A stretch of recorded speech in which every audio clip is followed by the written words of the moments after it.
আসসালামু আলাইকুম। তো আমরা আজকে চলে আসলাম রুশন নানুর বাড়িতে। তো রিশন নানু মারা গেছে, তার হচ্ছে ফতেয়া। আমাদের গ্রামে আর কি ফতেয়া বলে। তো কেউ কেউ মজলিসও বলে থাকে। যাই হোক, অনেকদিন পরে ফতেয়া। তো আবির বলতেছে, ভাই ফতেয়া তো মিস করাই যাবে না। আমি বললাম যে হ্যাঁ, কথা তো তাই, অনেকদিন পরে ফতেয়া। যাই হোক, ফতেয়ার বাড়িতে একটা প্রিয় খাবার হচ্ছে, সেটা হচ্ছে আটার ডাল।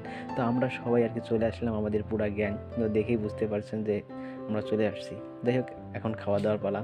তো ইফতারের পরে আর কি খাওয়া দাওয়াটা শুরু হয়ে গেছে, সঙ্গে সঙ্গে ওই বৈঠকে আর কি খাওয়া দাওয়া চলছিল। তো আপনারা দেখতে পাচ্ছেন যে খাবারটা কত সুস্বাদু হয়েছে। যাই হোক, একটা কথা বলতে ভুলে গেছি, আপনারা সবাই রুশন নানুর জন্য অবশ্যই দোয়া করবেন। যাই হোক, আমরা এখন চলে আসলাম হচ্ছে নার্সারিতে। তো নার্সারিতে অনেক কয়েকজন আসছিলাম, যাই একজন যে এমনভাবে ফটোশ্যুট করতেছে যে মাথাটাই নষ্ট, হায় রে কোন জগতে চলে আসলাম। তো যাই হোক, আবিরের হাতে ফোন ছিল আর আমরা ক্যামেরাটা নিয়ে যাইনি।